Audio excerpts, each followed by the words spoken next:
Baik,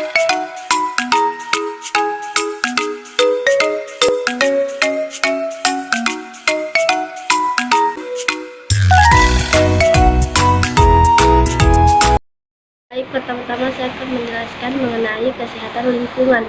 Kesehatan lingkungan merupakan cabang dari ilmu kesehatan masyarakat yang mencakup semua aspek alam dan lingkungan yang mempengaruhi kesehatan manusia. Kesehatan lingkungan berfokus pada kealami dan penciptaan lingkungan yang memberikan keuntungan pada manusia. Misalkan salah satu masalah kesehatan lingkungan yang sering terjadi adalah membuang sampah di sembarang tempat. Sampah atau sisa limbah rumah tangga biasanya dibuang begitu saja ke sungai. Padahal kebiasaan ini bisa menyebabkan air menjadi keruh dan kotor, sehingga dapat mengganggu keberlangsungan hidup biota yang ada di sungai tersebut. Tak hanya mengganggu biota yang ada di dalam sungai, kebutuhan manusia juga akan terganggu, karena air sungai tersebut sudah berubah menjadi keruh dan kotor akibat sampah-sampah yang dibuang di sungai. Parahnya lagi, membuang sampah di sembarangan juga dapat menyebabkan banjir. Nah, untuk mengatasi masalah ini, pentingnya untuk memiliki kesadaran bahwa air adalah kebutuhan pokok untuk semua makhluk hidup. Jika membiasakan membuang sampah di sungai atau di sembarangan tempat, maka bisa menyebabkan hal-hal buruk yang tidak diinginkan. Oleh sebab itu, mulai sejak dini biasakan untuk membuang sampah pada tempatnya. Selanjutnya adalah pemanasan global. Masalah ini sepertinya tak hanya terjadi di Indonesia saja, namun juga di berbagai negara-negara di dunia.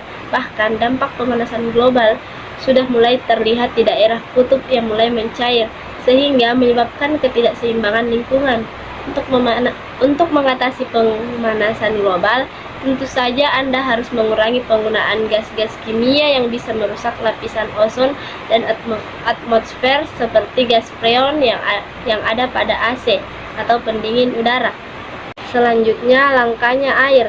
Berbeda dengan banjir, masalah yang satu ini justru membuat air semakin langka didapat.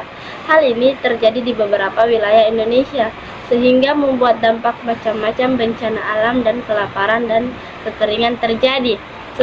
Solusi untuk mengatasi hal ini ialah mengutamakan betapa pentingnya kerjasama antara pemerintah dan warga untuk membangun sumber-sumber air laut, mereboisasi hutan, dan hal lainnya yang membantu pengadaan sumber air.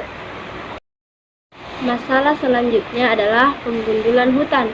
Permasalahan di lingkungan sekitar yang tidak kalah penting adalah deforestasi.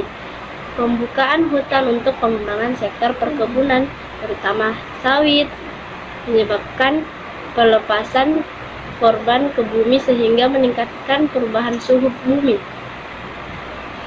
Hutan yang sesungguhnya berperan menyerap racun karbon dioksida hasil pencemaran, kemudian mengubahnya menjadi oksigen, membantu menciptakan hujan, menjadi habitat bagi berbagai jenis satwa yang penting untuk mendukung bagi kehidupan manusia, hancur digantikan tanaman monokultur, padahal tanaman monokultur tidak akan mampu berperan seperti hutan di dalam mendukung pemenuhan kebutuhan hidup manusia.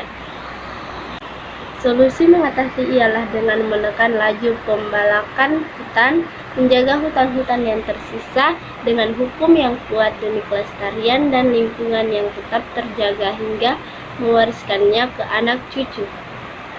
Masalah selanjutnya adalah kepunahan keanekaragaman hayati.